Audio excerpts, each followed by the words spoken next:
to bring in our friend Elliotte Friedman. Can only imagine one day, Fried, you're being retired and Greg Sansoni's out there driving a big monster truck. But how about the reaction to Ryan Getzlaf's final game last night? By the way, Brian Lawton does not believe he's actually hanging up his skates. He thinks he'll come back TB12 style. What do you say? Wow. I mean, I would be shocked because one of the things you hear about Getzlaf is once he's made his mind up on something, good luck getting him to change it. So that would certainly be a huge story if that happened. I have to say, I thought Anaheim and Getzlaf hit all the right notes last night. I thought the introduction you guys showed there, he's done a lot of charity initiatives, growing hockey in Anaheim. I thought that was fantastic. I thought this down the hallway was just beautiful. The dune buggy I thought was fantastic because of the reaction his kids had. They were so excited to see it. And there's a lot of things that people say about Getzlaf as a player, but one of the things he doesn't get enough credit for, they feel, is how good as a passer he was. So maybe it's fitting that that's the last point highlight we're going to see from him. I thought it was a great night that hit all the right notes, and I was sorry to see him go because I love watching Getzlaf play. Yeah, one more assist there for Ryan Getzlaf, over 1,000 points. Definitely Mr. Duck. And you and I both know international level for Canada, World Juniors, Olympics, the guy's been great, and obviously Stanley Cup champion. Let's go to current hockey in the Carolina Hurricanes, and what a predicament right now in goal. Freddie Anderson and Antti Raanta both out. Anderson, we'd heard, was week-to-week free agent, now expected to be reevaluated in coming days, lower body injury, and also lower body injury for Antti Raanta. What can you tell us about him? Well, the news is good for Raanta. I double-checked today because sometimes I actually do like to do research for these segments. And what the Hurricanes are saying is that Raanta appears to be a cramping issue, and they believe he could play tomorrow night. Either whether he starts or backs up, I'm not sure yet, but he looks like he's going to be able to go, and that is nowhere near as bad as it looked, thankfully for them. Anderson, I still think it's this timetable that you kind of just mentioned. He has to get back on the ice first and show that he feels comfortable. I've seen a lot of Anderson during his career in Toronto. And, last year he was very careful with his injury. We'll see how he is this year. But at least the news on Raanta is positive. Vegas Golden Knights obviously did not want to have that happen against the San Jose Sharks to only get 1 point in that game. Now they got a huge game against the Dallas Stars on Tuesday. And Freddie, you've been doing this a long time. Anything weirder than this Robin Lehner situation? The goalie says he's shutting it down. The coach says that's news to me.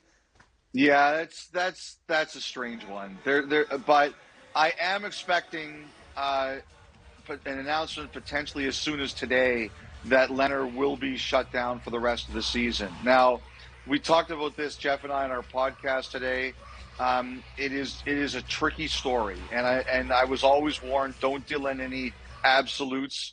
But I do think that Lehner had told the team last week on Thursday that he was, whether you think he's right or he's wrong, he felt that he was being unfairly criticized. He didn't like he got pulled last week against Washington. And I think he indicated that it was time to get surgery. He is playing hurt.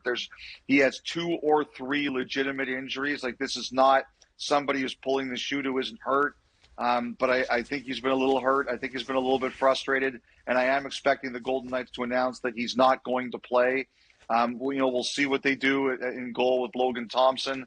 But look, it's been a tricky story. It's obviously there's a lot of hard feelings here, and we'll just see how this one gets managed over the next few days and weeks. Yeah, getting the hook after only giving up that 1 goal, I knew that was not going to sit well. Now, you broke the news earlier today. Hobey Baker winner Dryden McKay expected to sign with the Leafs. Of course, the guy with the name Dryden is going to be a goalie and a Hobey Baker Award winner. What do you think about the fact for each will get a shot in Toronto?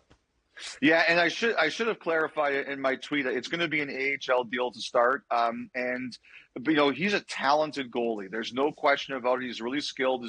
As you mentioned there, he won the Hobey Baker this year. They went to the national championship game where they lost to Denver, so they won the silver medal.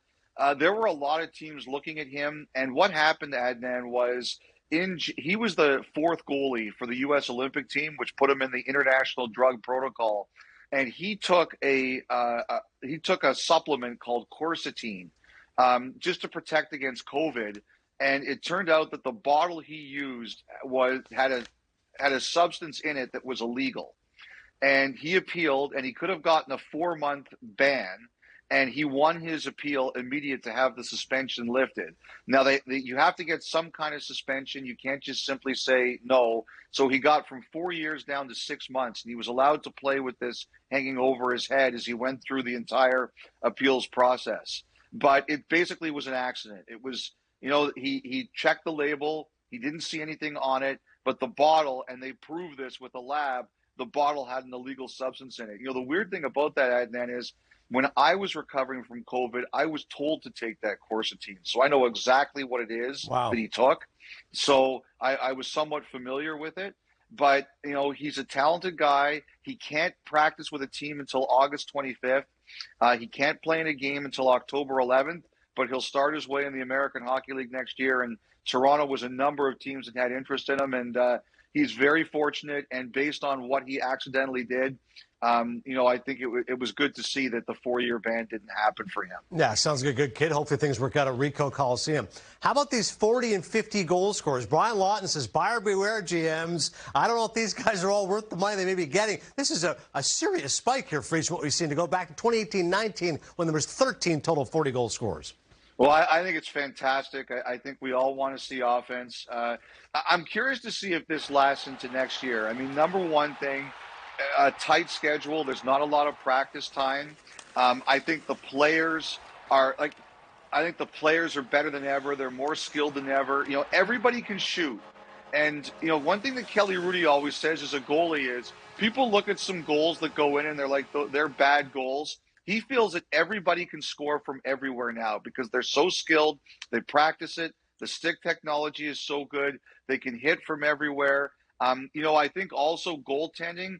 Are there as many elite goaltenders anymore? There's a lot of good goalies, but I don't know if there's any elite ones. And one coach joked with me, and the former players will love this. They said the young kids today, they don't like to play defense, so that's why scoring's up. So, I think there's a lot of good reasons, but we love to see offense.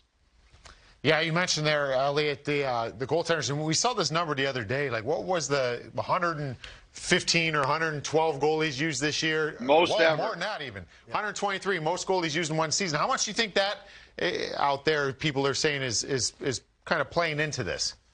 Michael, I think it's a huge deal. There's a lot of injuries. Like, if you look around right now, I was doing this exercise the other day. Like, every goalie in this league is a good goalie. I mean, and you'd be stupid to suggest otherwise. But how many number one bona fide, obviously you play with Brodeur. I mean, that's a separate class. But how many number one superstar goalies who could play 60, 70 games if they wanted to are there?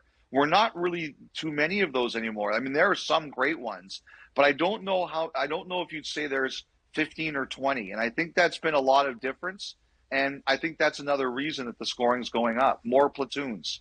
Yeah, and we have retired some key goalies in the last few years. Obviously, Rene Lundqvist, Ryan Miller. The list. Crawford is actually pretty deep. We haven't necessarily replaced those guys yet. And, of course, I completely jumbled up those stats for everybody. The 13 40-goal scorers is exactly the same as we had in the last full season.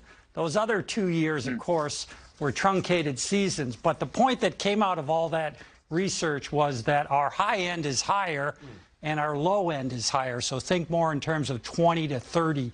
That's where a bunch of new scorers have come online. It feels like every night we hear Kevin Fiala, new career high. Yep. Philip Forsberg, new career high.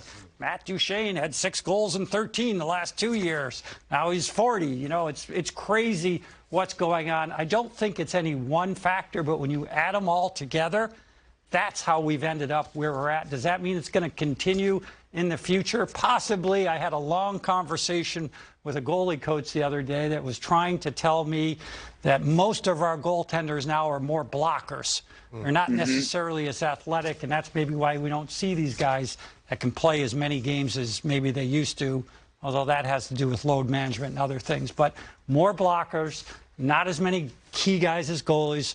A lot of goalies that look like this guy right here. Just get down in a crouch, try to shoot around him. It's not easy. Yeah. So a lot of things going on. A lot of GMs talking about it offline. What do I do with these guys? The numbers are the numbers. Arbitration takes the numbers. It's a kerfuffle for a lot of clubs. You know what I think is a good thing too is a lot of them are happening at even strength. When we came out of the lockout in 05-06, it was the numbers were brought up by power plays.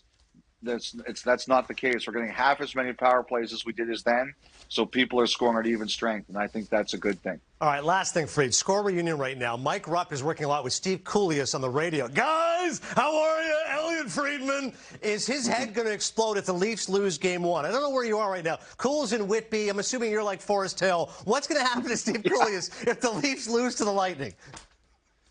Put it this way. Whatever happens, it will not be an understated response. Well said. Perfect. It's true. But who gives a better introduction than Steve Coolius? Oh, my Nobody. God. The guy's great. He is fantastic. Guys, I appreciate it. Good stuff, Elliotte, always. You'll see Fried in Hockey Night in Canada. By the way, best to my man Cabby, now on Hockey Night doing great stuff. Yes. So I'm really proud of both of you guys. There's nothing bigger than Hockey Night in Canada. So good for you and good for Cabby. Thanks, Fried. Thanks, guys. Have a great night.